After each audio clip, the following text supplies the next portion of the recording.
Stop. Feel that? That pressure in your chest, that electric hum under your skin, that strange mix of satisfaction and danger crawling up your spine. Good. Because you did something irreversible. You gave them a taste, not the full meal, not the full storm, just a fingertip dipped in your ocean, just 0.1% of what you actually are. And now they can't stop thinking about you. They replay it, they dissect it, they analyze your tone, your timing, your silence. They tell themselves they hate you. And that's the sweetest part. Because hate is obsession wearing a mask.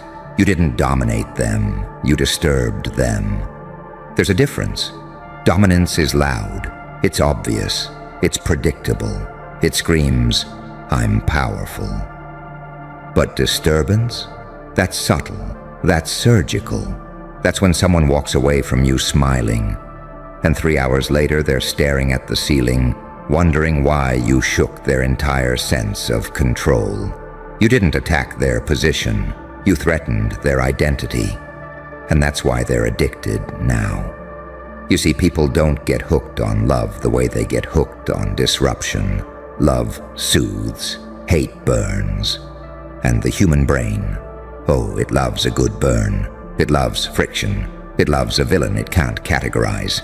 And you beautiful contradiction. You refused to be categorized. You showed them light and shadow in the same breath. You were calm, but your calm felt dangerous. You were kind, but your kindness felt like it had teeth. You were composed, but there was chaos behind your eyes. You didn't present yourself as a saint. You didn't confess to being a monster. You stood there as both. Angel with blood on the halo, demon with a code of honor. And that paradox, it broke them. Because they don't know where to file you. The mind is a filing cabinet. It needs labels: good, bad, safe, threat, ally, enemy. But you walked in and tore the labels off the folders. You forced them to feel without understanding. That's power. Unpredictability is power. Not the kind that throws punches, the kind that makes people hesitate before speaking your name. The kind that forces them to rehearse conversations with you in their head. The kind that makes them double-check their own moves because they're not sure how you'll respond. You gave them a taste of restraint. And restraint is terrifying. Anyone can explode. Anyone can lose control. That's easy. That's human. But you held back. You showed them that you could go further, but chose not to. That's when it clicked for them. If this is them holding back, what happens when they stop? Now they're addicted to hating you, because hating you gives them the illusion of control. If they label you the villain, they don't have to confront the truth. You exposed their insecurity without even trying. You didn't humiliate them, you mirrored them. And when someone sees their own weakness reflected in your strength, they don't feel inspired. They feel threatened. So they talk, they whisper, they nitpick, they minimize. It wasn't that impressive. It was luck. They're overrated. They're unstable. But notice something. They're still watching, always watching. Because you didn't give them enough to dismiss you. You gave them just enough to fear what's next. And fear is sticky. It clings to the mind. It loops at night. It rewrites narratives. They don't just dislike you. They monitor you. They don't just criticize you. They study you. You became a variable they can't solve. And the human brain hates unsolved equations. Here's the truth you don't say out loud. You evolved through pain. Every scar you carry sharpened you. Every betrayal stripped you of illusions. Every failure carved discipline into your bones. You weren't born unpredictable. You were forged. When you were underestimated, you learned silence. When you were dismissed, you learned patience. When you were attacked, you learned control. You didn't crumble. you condensed. Pressure didn't break you. It compressed you into something denser, more focused, more volatile. That's why your presence feels heavier now. You're not loud anymore. You're precise, and precision is unsettling. They miss the old you, the harmless version, the explainable one, the one who reacted, the one who needed validation. That version was comfortable. That version was safe to compete with. This version smiles and says less. This version doesn't chase. This version doesn't prove. This version knows. And knowing is terrifying to people who are still guessing. You walk into rooms differently now.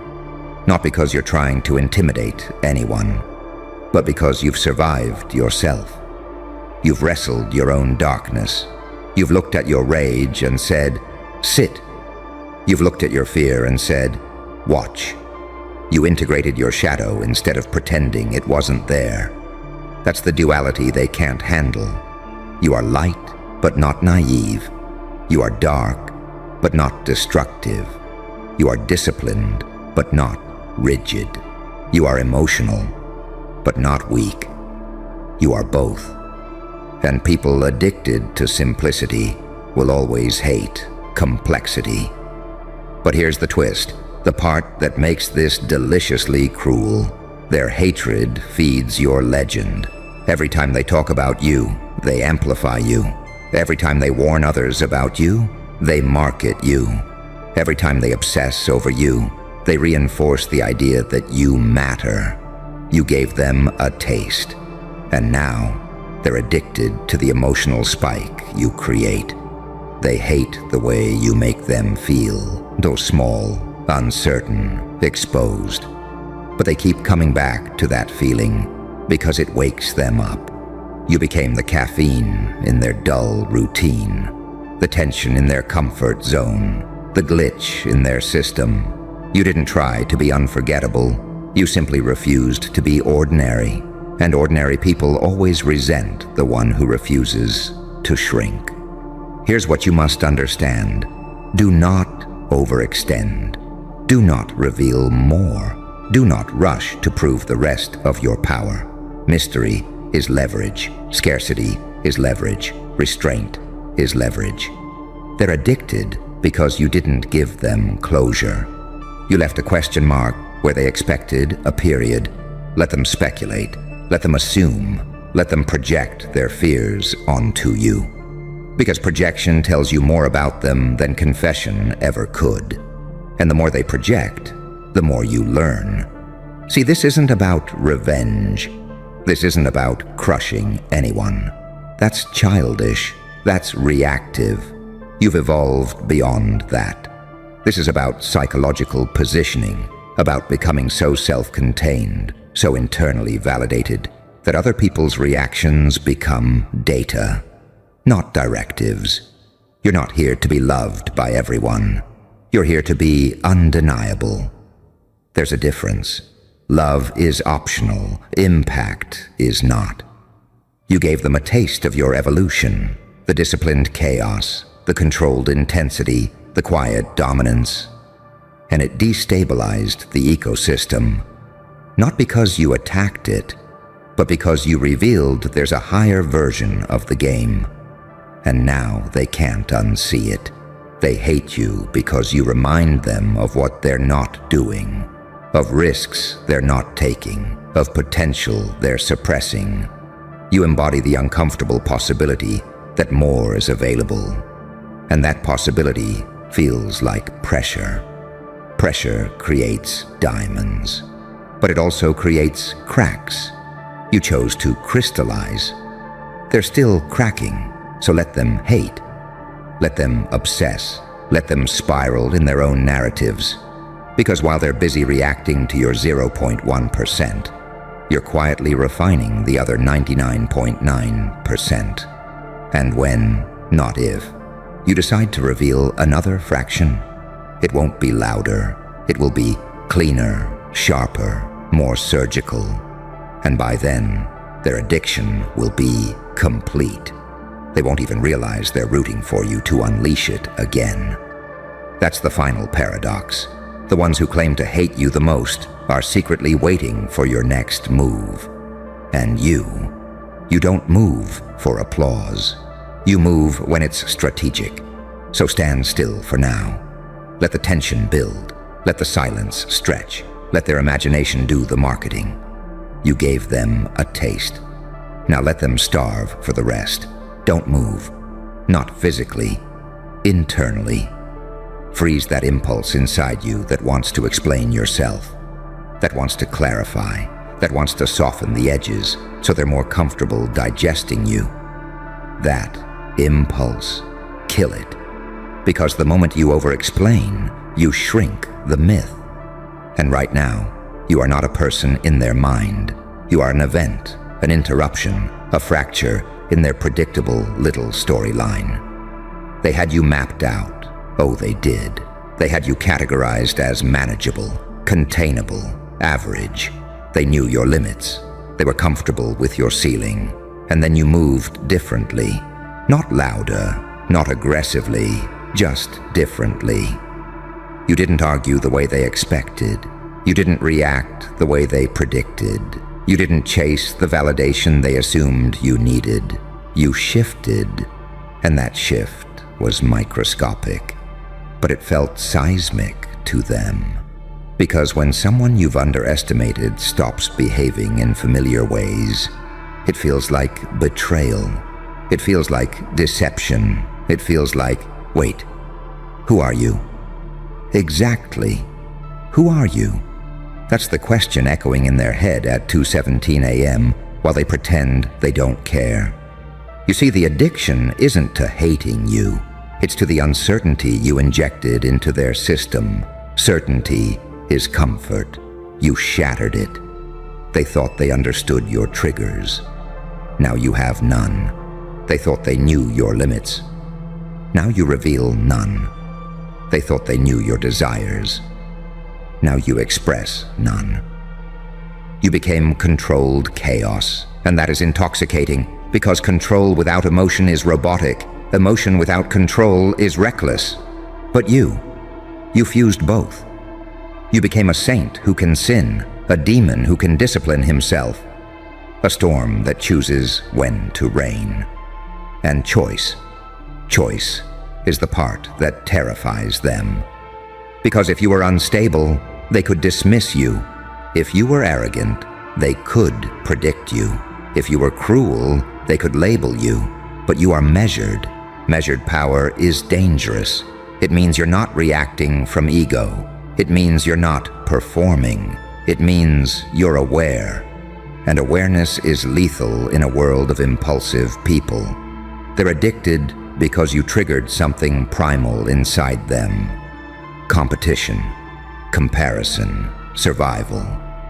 You made them subconsciously assess themselves against you. And for a split second, they didn't like the result. That split second became resentment. Resentment became narrative. Narrative became hate. And hate became obsession. They scroll your page by accident. They bring your name up randomly. They critique you objectively. But what they're really doing is measuring themselves in your shadow. You gave them a taste of your discipline, and now they can't ignore their laziness. You gave them a taste of your composure, and now they feel exposed in their emotional volatility.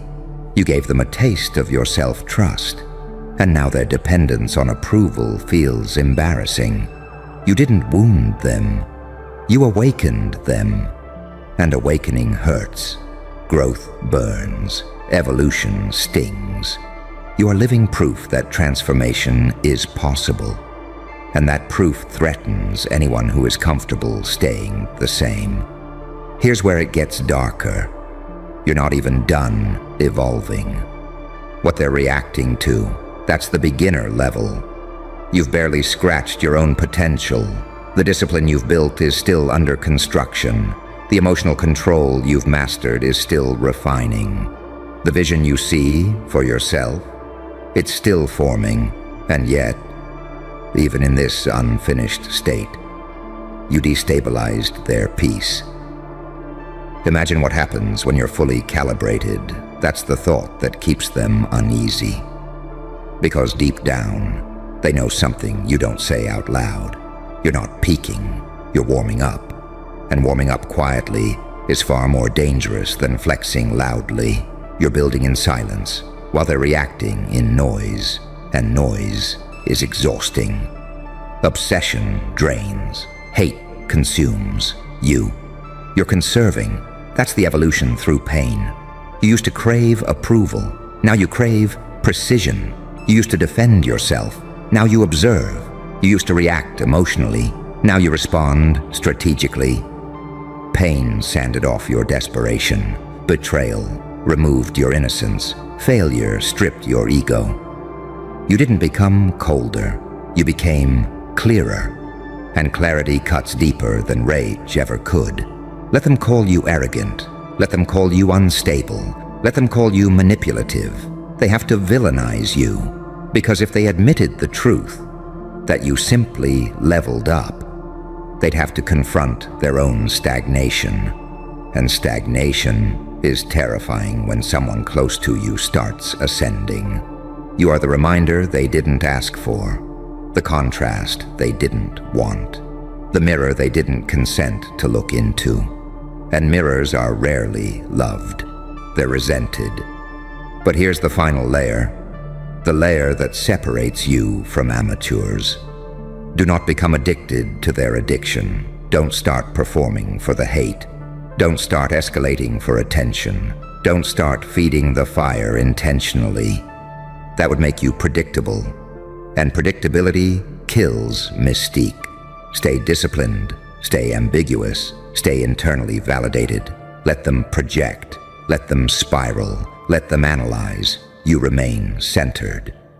Because the real power isn't in being hated. It's in being unbothered by it. That's what completes the psychological trap. When they realize their hatred doesn't move you, that it doesn't provoke you, that it doesn't even register on your emotional dashboard, that's when frustration turns into fixation, and fixation turns into silent respect. They won't clap for you, they won't congratulate you, but they will watch carefully, closely, almost reverently, because you became something rare, a person who integrates their darkness instead of denying it. You don't pretend you're pure, you don't deny your ambition, you don't apologize for your intensity. You harness it, you refine it, you weaponize it inwardly. And that internal war you survived, that's what gives you the edge. Most people are still running from themselves. You turned around and faced yourself. And when you conquer your own chaos, other people's opinions become background noise. So let them be addicted, let them hate. Let them rehearse arguments you'll never hear. While they're consuming themselves with you, you're evolving beyond them. And the most dangerous part, you're doing it calmly, quietly, smiling, because you understand something now that they don't. You never needed their love. You only needed your own alignment. You gave them a taste, but you gave yourself control. And control. Control is the real high. Lean closer, because this is the part nobody warns you about. When you become the villain in someone else's story, you inherit their attention.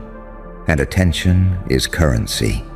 Most people beg for it, chase it, perform for it, drown in desperation trying to be seen. You tripped over it by accident. You didn't scream for the spotlight. You didn't beg for recognition. You didn't orchestrate a campaign to dominate the room. You simply evolved. And evolution is offensive to those committed to comfort. So they built a narrative around you. Too intense, too calculated, too different, too unpredictable, too powerful, in other words. But they can't say that out loud, because admitting your power would require admitting their insecurity. So they call you dangerous. and you smile. Because they're right. Not dangerous in the way they think. Not chaotic, not reckless, not destructive. You're dangerous because you're self-aware. You understand your own darkness. You've sat with it, negotiated with it, integrated it. You didn't bury your anger. You didn't suppress your ambition. You didn't pretend your competitive edge didn't exist. You refined it. That's the difference between a monster and a mastermind. A monster reacts. A mastermind chooses. And you learned to choose. Choice is evolution. Pain forced you into it. Remember the nights you doubted yourself, the moments you felt invisible, the sting of being underestimated, the humiliation of being overlooked. That was the furnace. While they were laughing, you were recalibrating. While they were dismissing you, you were studying. While they were relaxing, you were sharpening. They thought you were wounded. You were transforming.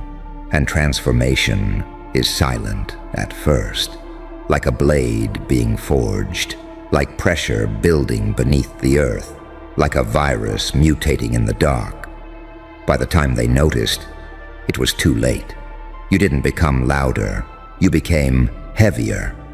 There's weight to you now, not arrogance, gravity. You don't chase conversations.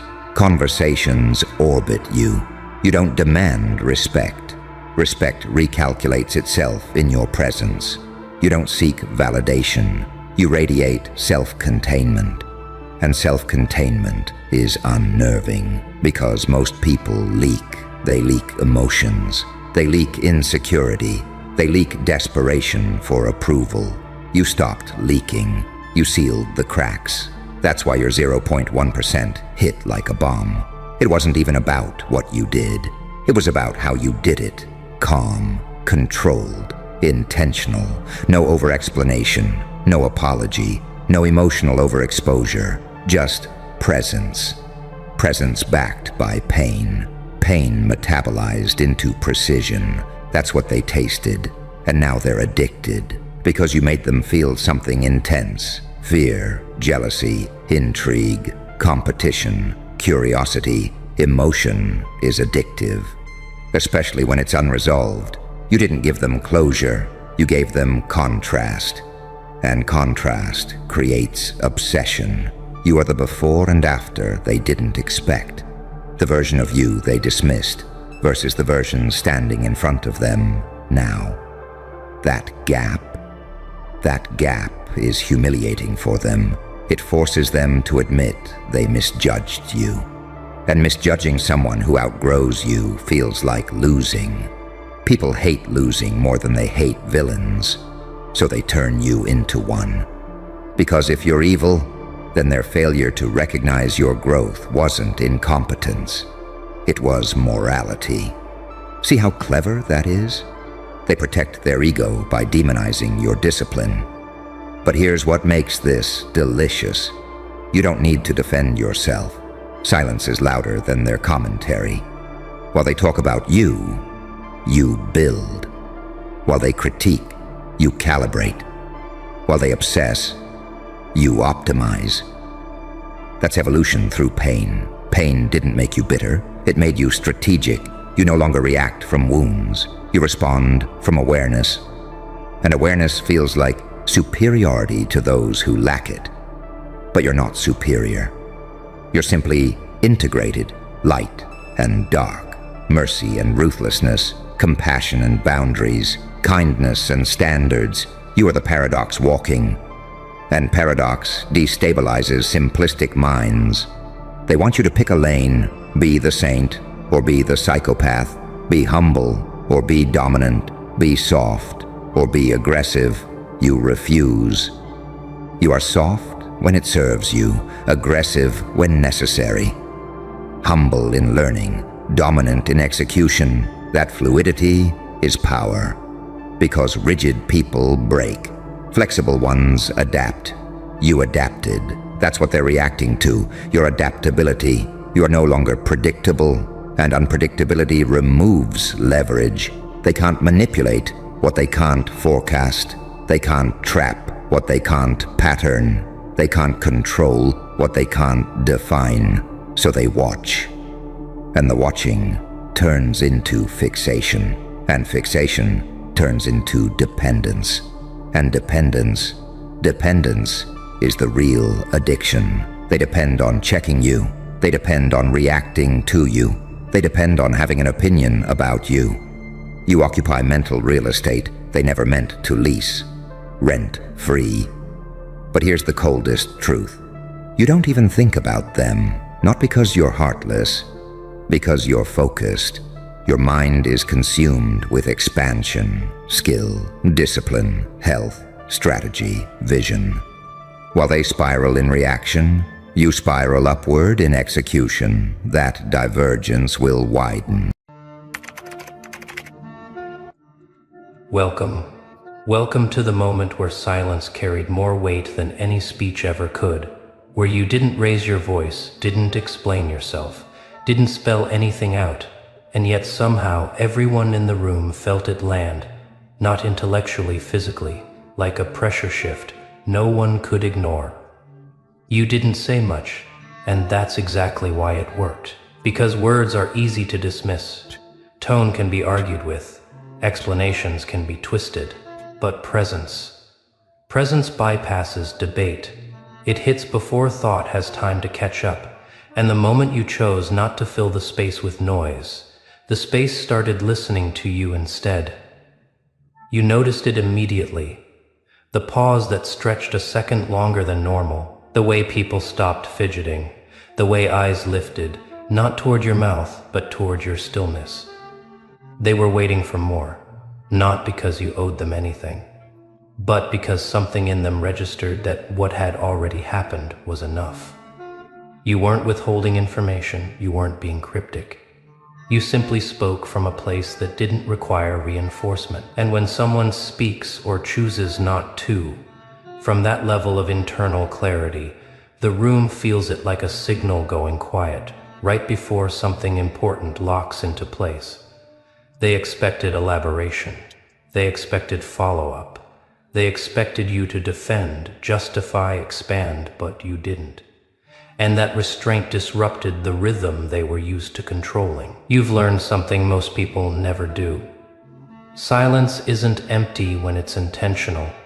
It's structured. It carries boundaries. It communicates confidence without announcement. And once you stop filling gaps out of habit, those gaps start exposing who's uncomfortable without noise to lean on. That's what happened here. Your few words, maybe even just a look, a pause, a subtle shift in posture, did more than paragraphs ever could, because they came from alignment, not urgency, from knowing, not guessing, and people can feel the difference instantly, even if they can't explain it. You could sense the recalibration spreading. Someone rethought what they were about to say. Someone softened their tone. Someone chose not to interrupt. Not because you demanded respect, but because your presence made rushing feel inappropriate. You weren't trying to dominate the moment. You were anchoring it. And anchors don't move much. They let everything else adjust around them. This wasn't the kind of silence that begs for attention. It was the kind that removes pressure, the kind that says, I don't need to convince you. I already understand what's happening. And that understanding translated into authority without effort. They felt it in their bodies before their minds caught up. The tension didn't spike. It settled, like the room collectively realized that whatever came next wouldn't be chaotic, impulsive, or reactive. It would be measured, considered, final enough that it didn't need rehearsal. That's when people stopped multitasking, stopped preparing rebuttals, stopped waiting for their turn to speak. They started listening not just to you, but to the space itself, because silence that confident changes the temperature. You remember a time when staying quiet felt risky, when silence felt like losing ground, when not speaking meant being overlooked. But you're not operating from that version of yourself anymore.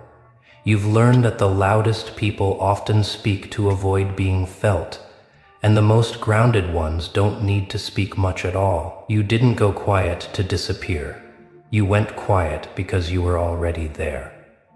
And presence, once established, doesn't need constant reminders. They felt it in the way your few words lingered after they were spoken, in the way no one rushed to talk over you, in the way the moment didn't immediately move on. It settled, like something had been acknowledged without needing to be named. You weren't vague, you were precise. Precision doesn't require volume. And now, everyone in that space is aware of something they weren't before. That you're not someone who talks to fill air. You speak when it matters. You pause when it matters more. And that combination makes every sound and every silence feel intentional. That's why they felt it. Not because you impressed them, not because you intimidated them, but because you moved from a place that didn't need reaction to confirm its weight. What lingers isn't what you said, it's what you didn't feel the need to explain. That's what keeps echoing in the room long after the moment has passed. People replay it quietly in their minds, not searching for clever phrasing or hidden meaning, but trying to understand why such a small amount of sound carried so much weight. They don't articulate it, but something inside them recognizes the difference between words spoken to fill space and words that arrive already settled.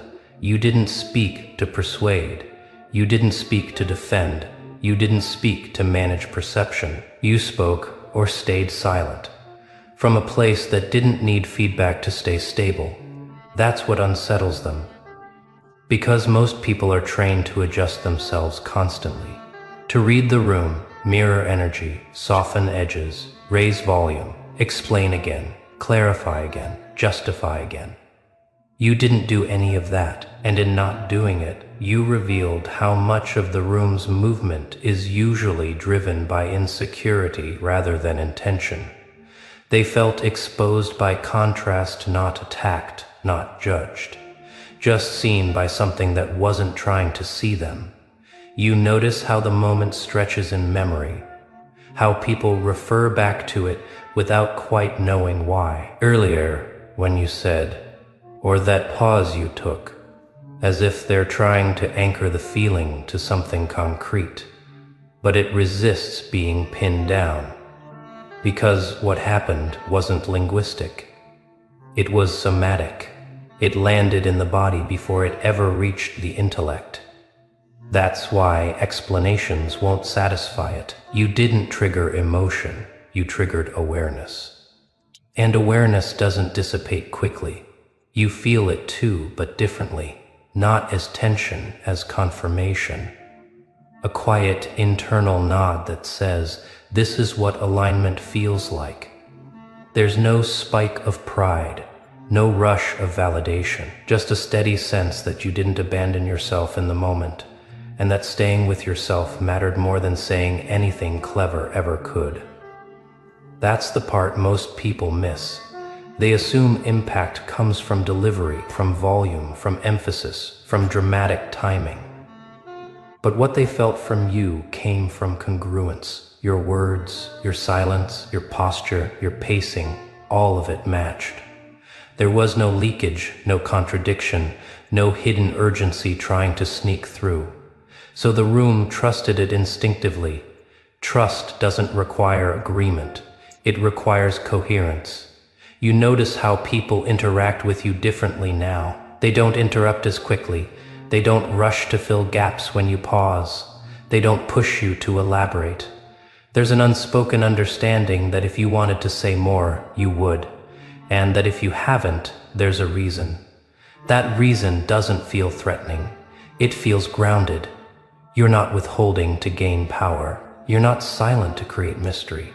You're simply no longer over-explaining yourself to earn space. And that shift changes everything. Because once you stop explaining your presence starts explaining itself. They start listening differently. Not just to you, to the room, to the undercurrents, to the things usually drowned out by chatter. Your restraint recalibrates the environment. It gives permission for slowness, for thoughtfulness, for pauses that don't need to be fixed. You didn't take control of the moment. You lowered the noise floor, and when the noise drops, signal becomes undeniable. You can see how this unsettles people who rely on momentum to stay comfortable. They're used to reacting quickly, speaking often, staying ahead of silence. But around you, rushing feels out of place. Interrupting feels obvious. Over-explaining feels exposed. You didn't call any of that out. You didn't need to. Your few words, or your silence, made it visible on their own. This is the kind of influence that doesn't register as influence at first. It feels like a collective decision, even though no one made it consciously. The room just adjusted. The pace changed. The tone softened. The focus sharpened. You didn't push the moment forward.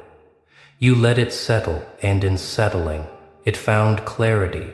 You realize now why this feels different from times in the past when you stayed quiet. Back then, silence came from hesitation, from uncertainty, from the hope that someone else would fill the space so you didn't have to. This silence was different. It came from completeness, from the understanding that nothing essential was missing. That's why it felt full instead of empty. People sense that fullness. They respond to it with caution at first, then respect, not admiration, the kind that doesn't gush or flatter, but adjusts behavior naturally.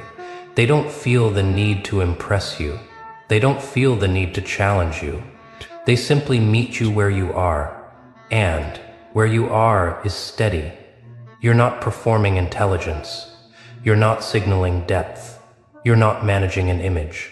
You're present, and presence, when it's undiluted, carries authority without effort. That's why they felt it even if they couldn't name it. The room didn't respond to what you said. It responded to the fact that you didn't need to say more. That's a rare signal. It tells people you're not negotiating your position in real time. You're not seeking confirmation. You're not adjusting your internal state based on external reaction. You're moving from an internal anchor that's already set. And anchors don't argue with waves. They just hold. You feel how this changes your relationship with moments like this going forward.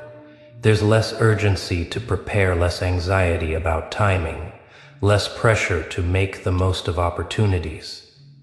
You trust yourself to speak when alignment calls for it, and to stay quiet when it doesn't. That trust is what people respond to. Not consciously, instinctively. They may forget the exact words you used. They may disagree with the point you made. They may move on to other conversations. But the feeling remains that something real passed through the room, and it didn't require explanation to do its work. You didn't say much, and now people are listening more closely, not just to you, but to themselves, because your restraint reminded them of something they'd forgotten. That silence doesn't mean absence. Sometimes it means everything is already in place. And now the silence finishes what it started. Not by growing louder, not by demanding attention, but by staying exactly where. Because once a room has felt that kind of presence, it doesn't forget it. It carries it forward like a subtle afterimage. Something you can't unsee once you've noticed it. People move differently now. Even when you're not speaking, even when you're not directly involved, the space remembers you. That's the part no one talks about. Silence doesn't end when the moment passes. It rearranges memory. They replay it later, often alone, not dramatically, quietly, in between tasks. In pauses they didn't expect, they'll remember how little you said and how unnecessary anything more would have been. They'll remember the way the room slowed without instruction, the way urgency dissolved without resistance, and the unsettling realization will surface again and again. Nothing was forced. You didn't push an idea. You didn't win an argument. You didn't dominate the exchange. Yet something irreversible happened. Because the moment wasn't about content. It was about state. You entered that moment already settled. Already complete enough that you didn't need the room to meet you halfway. And when someone operates from that level of internal resolution, external dynamics adjust automatically. People don't consciously decide to respect that. They feel it in their bodies first. That's why no one interrupted you. Why no one rushed to correct you. Why even disagreements softened into consideration. Their nervous systems registered safety, clarity, finality. Not because you were right, but because you weren't scrambling. Scramble energy spreads, grounded energy anchors. You anchored the moment, and now people feel slightly off balance, returning to their old patterns. Talking just to talk feels louder than it used to. Filling silence feels awkward. Reacting too quickly feels exposed. Your restraint recalibrated their internal volume. And once recalibrated, it's hard to turn back up without noticing the distortion. You didn't intend to teach anyone anything. But presence teaches without instruction. They start noticing how often they speak from habit rather than necessity, how often they rush to occupy space out of discomfort rather than purpose.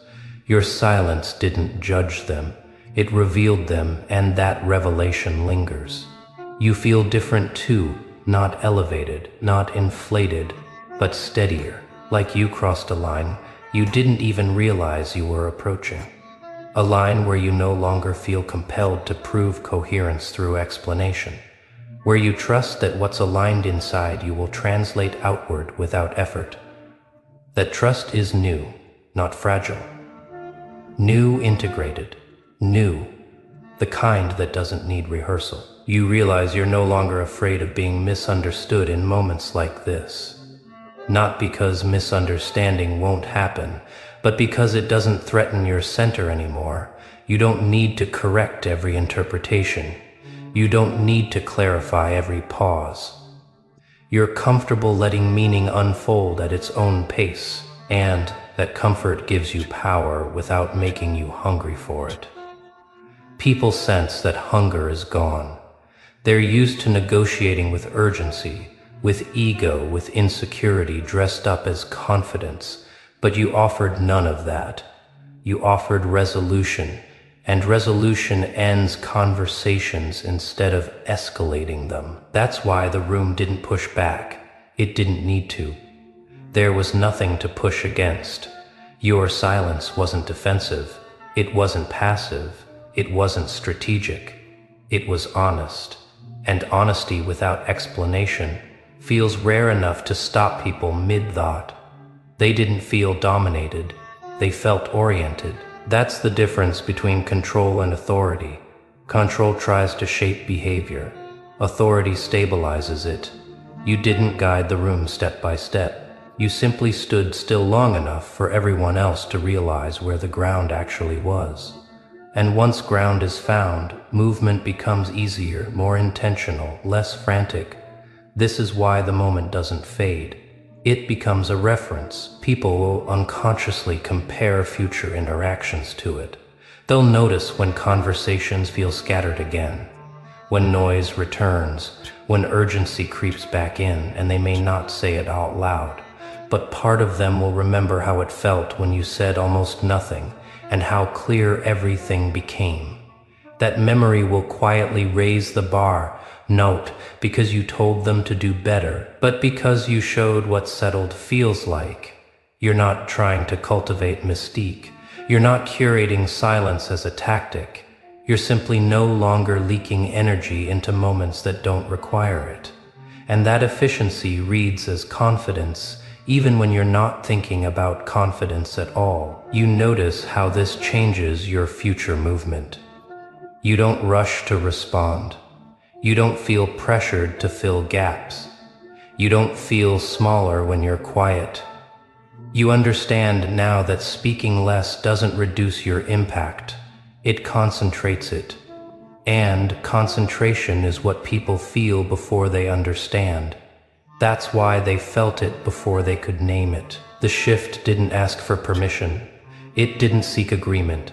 It didn't need validation. It just arrived. And once it did, everything else had to orient around it. This is the kind of moment that redefines how you carry yourself going forward. Not dramatically, not with vows or declarations, but with subtle confidence, with patience, with a growing trust in your own timing. You don't fear silence anymore. You respect it. Because you've seen what it can do when it comes from wholeness instead of hesitation. You've seen how it can stop momentum without force, how it can command attention without demand, how it can communicate depth without explanation. You didn't say much, and that wasn't restraint. It was mastery. Mastery of self, mastery of timing, mastery of presence. And now, whether you speak or stay quiet in the future, something has shifted permanently. People won't just listen to your words anymore. They'll listen for your state. They'll feel when you're aligned. They'll notice when you pause. They'll sense when something matters because you don't treat everything as if it does. That's the mark you left, not a quote. Not a statement, not a performance, a recalibration. And recalibrations don't announce themselves. They just quietly change how everything moves afterward. You didn't say much, but now everyone listens differently, because once silence speaks from alignment, the room never hears noise the same way again.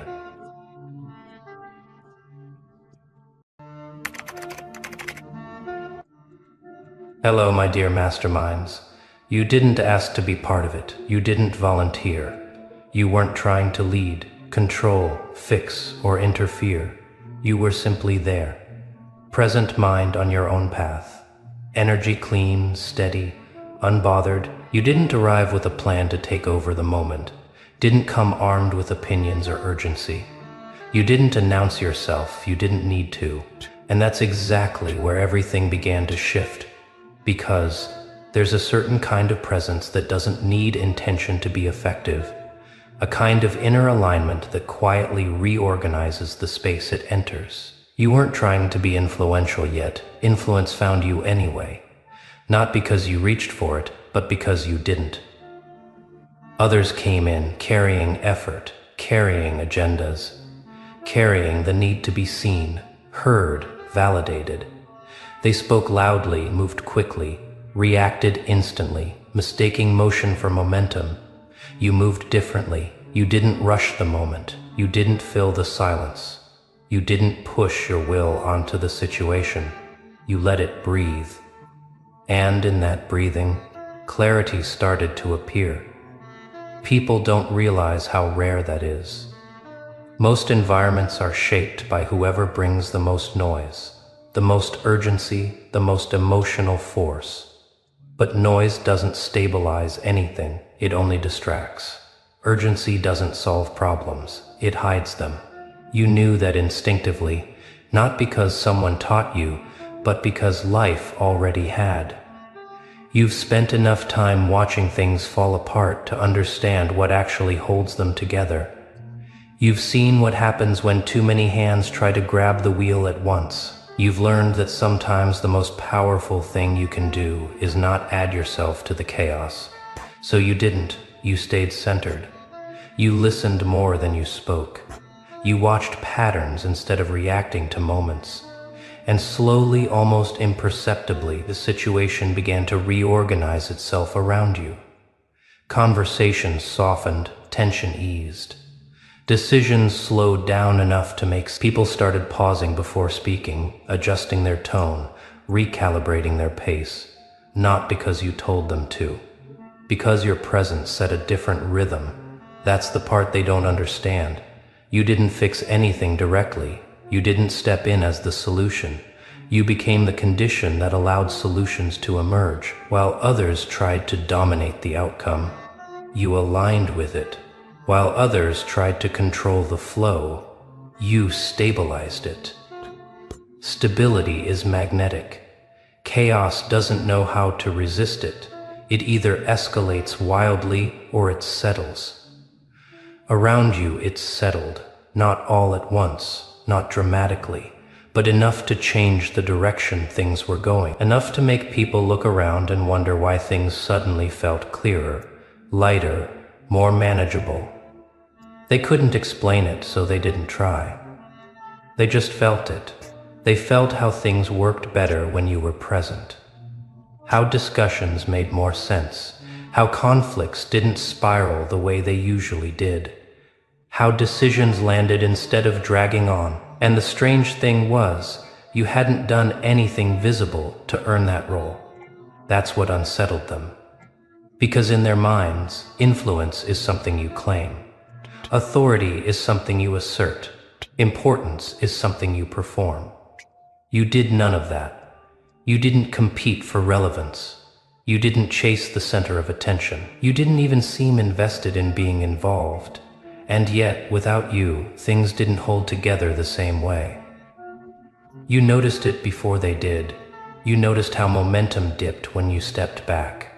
How clarity faded when you disengaged. How small misunderstandings grew larger in your absence. You didn't take it personally. You didn't interpret it as power. You simply recognized a pattern. Your way of being created coherence. Not because you were special, not because you were superior, but because you were internally consistent. Your thoughts, emotions, and actions weren't pulling in opposite directions. You weren't trying to be one thing while feeling another. You weren't performing confidence while carrying doubt underneath. You were congruent. Congruence changes environments. People sense it even if they can't name it. They feel safer around it. More grounded, less reactive. That's why they started looking to you without realizing they were doing it. Waiting for your response, measuring their decisions against your calm, adjusting their behavior based on your presence. You never asked for that responsibility. You never claimed it. It happened because people instinctively orient toward what feels stable when everything else feels uncertain. They lean toward coherence when surrounded by contradiction, and you, without trying, became that reference point. Some tried to ignore it. They told themselves it was coincidence, timing, luck. Anything that allowed them to keep believing control came from effort alone. But repetition has a way of eroding denial. When things consistently work better with you involved and consistently unravel without you, the pattern becomes impossible to dismiss. They started to notice the contrast, how much energy they spent forcing outcomes when you weren't there, how quickly things calmed down when you returned, how your silence seemed to hold more weight than their speeches, how your stillness seemed to organize more than their strategies. That realization didn't feel good for everyone, for those who built their identity around being in charge. It was uncomfortable for those who equated importance with visibility. It was confusing. You challenged their assumptions without ever confronting them. You disrupted their hierarchy simply by not needing it. You weren't trying to be essential. You just were. That's the difference between alignment and ambition. Ambition chases position. Alignment creates gravity. Ambition needs recognition. Alignment functions quietly, whether it's acknowledged or not. You didn't need validation because you weren't acting from insecurity. You didn't need permission because you weren't trying to cross boundaries. You didn't need applause because you weren't performing. You were present fully, honestly, without fragmentation. And presence, real presence, is rare enough that it stands out immediately. People sensed it in how you moved through the situation. You didn't rush to speak when there was silence. You didn't rush to act when things felt unresolved. You trusted that clarity would surface if given enough space. That patience alone shifted the entire dynamic. While others filled gaps with assumptions, You waited for understanding. While others reacted to surface tension, you watched the underlying current. While others tried to fix symptoms, you let the cause reveal itself. That's why outcomes aligned around you, instead of around those trying the hardest. Trying too hard bends things out of shape. Forcing direction creates resistance. You avoided both by staying rooted in yourself. You didn't bend to the environment and you didn't try to bend it to you. You let it meet you where you were. That's alignment. It's subtle, it's quiet, and it's powerful precisely because it doesn't announce itself. By the time people realized what was happening, it had already happened. Decisions had been made, directions had been set, outcomes had taken shape. And when they traced it back, they kept finding the same variable. You not because you dominated the process, because you anchored it. You were the steady point, everything else adjusted around. The reference that didn't move when things got tense. The calm that didn't fracture under pressure. The clarity that didn't need to be loud to be effective. You didn't ask to be part of it, but the moment required you anyway. And that's where this chapter continues. Because what you're beginning to understand now is deeper than any single situation. It's about how you move through the world itself, how environments respond to inner alignment, how influence emerges naturally when effort steps aside. This isn't the conclusion, it's the unfolding. You didn't notice it at first, but part of you already knew this wasn't a one-time thing. This wasn't just about one room, one moment, one situation aligning around you. This was a pattern you've lived inside for a long time, long before you had words for it. You've always had this way of stepping into environments without disturbing them, yet somehow changing them anyway.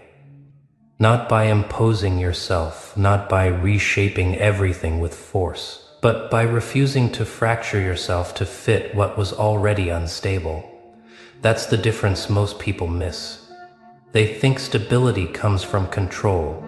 You learned stability comes from coherence, from being internally consistent no matter what's happening outside of you. You don't become louder when things get chaotic. You become quieter. You don't speed up when others panic. You slow down, and that alone changes the direction of everything.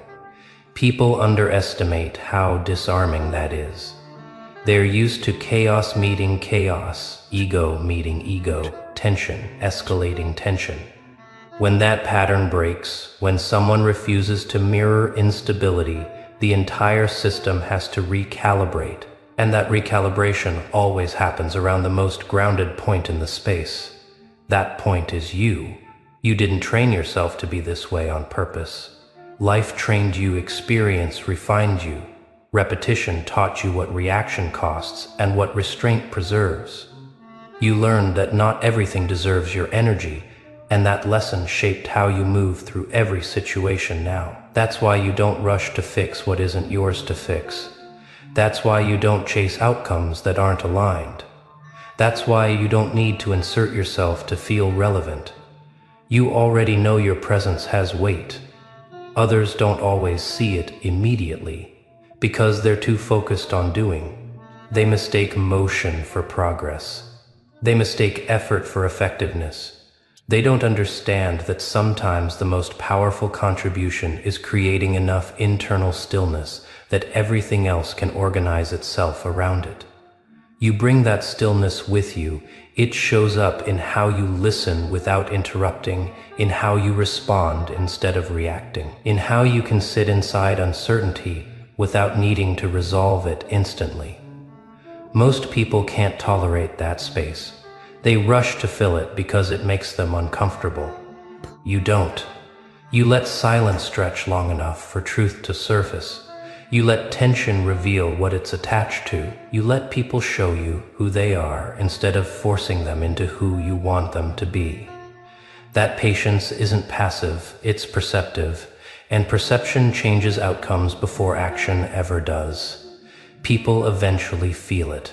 They feel how things settle when you're present, how conversations stop spiraling, how decisions gain clarity, how urgency loses its grip. They may not attribute it to you consciously, but their nervous systems register it all the same.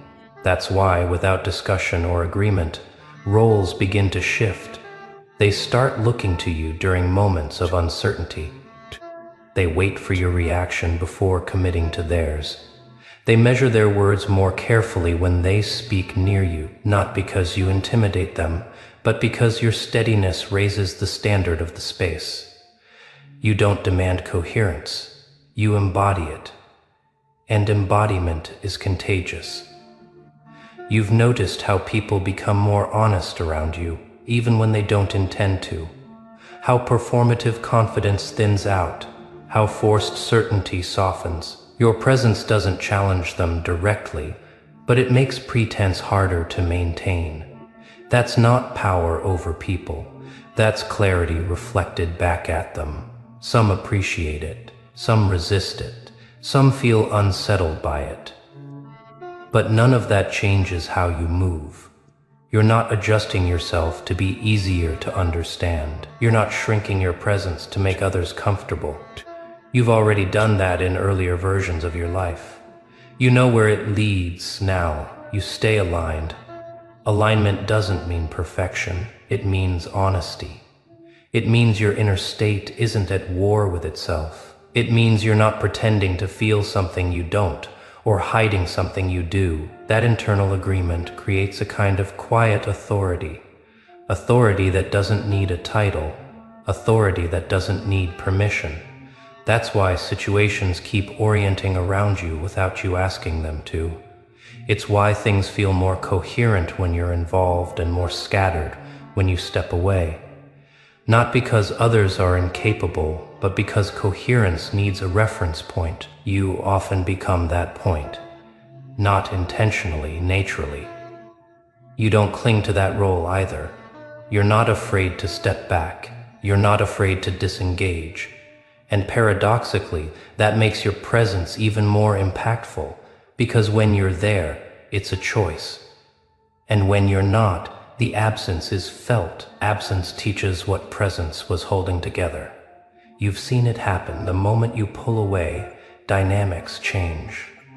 Conversations lose direction, decisions stall. Small issues grow louder. It's not that you were controlling anything, you were anchoring it. Anchors don't move the ship, they keep it from drifting. Most people don't realize how much drift exists until the anchor is gone. You never announce this. You never say, "See what happens without me." You don't need to. The pattern speaks for itself, and that's what slowly shifts how people perceive you. Not as someone trying to be important, but as someone who matters without trying. That distinction is uncomfortable for those who built their sense of worth around visibility. It challenges the belief that influence must be earned through effort alone. It reveals another truth, that inner alignment often does more work than external action ever could. You don't resent others for not seeing this right away. You understand why they miss it. You once lived in that mindset too. You know what it's like to think doing more equals being more. You outgrew that. Now you know that being fully present, fully yourself, without fragmentation, is often enough to stabilize a room, enough to redirect momentum, enough to let clarity emerge where chaos once dominated. You don't chase moments anymore, you meet them. And when you meet them from alignment instead of urgency, they respond differently. They soften, they open, they organize. That's what's happening now, whether people name it or not. They're slowly realizing that your way of being is part of the reason things work, that when you're around, situations don't escalate the same way, that problems don't multiply as quickly, that decisions land cleaner. They may never articulate it clearly. They may never give you credit. And that's fine. You didn't come here for acknowledgement. You came here to be real. And real has an effect whether it's recognized or not. This chapter isn't about stepping into control. It's about understanding the nature of your presence, about seeing how much influence comes from coherence alone, about recognizing that you don't need to insert yourself aggressively to matter. You already do, and this awareness is changing how you move even more. Now you're becoming more selective, more intentional, more comfortable letting things unfold without interference, not because you don't care, but because you trust alignment over force. That trust is deepening, and as it deepens, what unfolds next won't be about you doing more. It will be about you allowing less noise, less urgency, less misalignment, and letting what's real continue to organize itself around the steadiness you carry. This is still moving, still unfolding, still aligning. And it isn't finished yet. This isn't a finish line. It's a steady rhythm you've learned to keep. You continue forward without urgency, without spectacle, without explanation. Not because you've arrived somewhere special, but because you've returned to yourself, to a version of you that no longer needs to rush, prove, or react to feel secure in their place. What settles now isn't the world around you, it's the space inside you. The constant need to intervene fades, the urge to correct dissolves. You understand that alignment doesn't require force, it requires trust, and trust grows quietly, the same way stability always has in your life.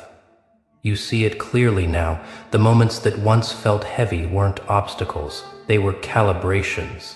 Each time you stayed grounded while everything else wavered, you strengthened something deeper than skill.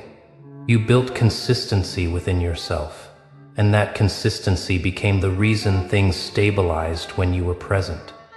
You no longer mistake influence for control. You understand the difference. Control pushes.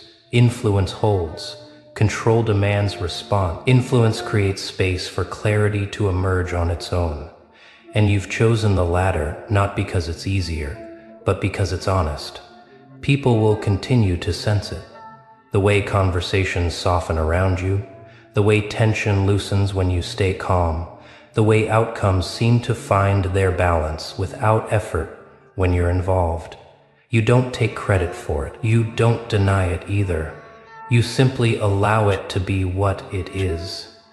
There's a quiet confidence in that. Not the kind that announces itself, but the kind that no longer needs to be validated. You've learned that presence doesn't compete. It stabilizes. It doesn't overpower. It aligns. And if there's one truth you carry forward now, it's this. You don't need to be everywhere to matter. You don't need to be loud to be felt. You don't need to force your way into significance. What you bring works because it's real, not because it's impressive. So you move at your own pace. You engage when it's aligned. You step back when it's not. And in doing so, you trust something you've earned through experience, that what's meant to work will continue to organize itself around the steadiness you bring, without struggle. This is the rhythm you keep, now calm, clear, unforced, not because you're above the moment, but because you're finally fully inside it.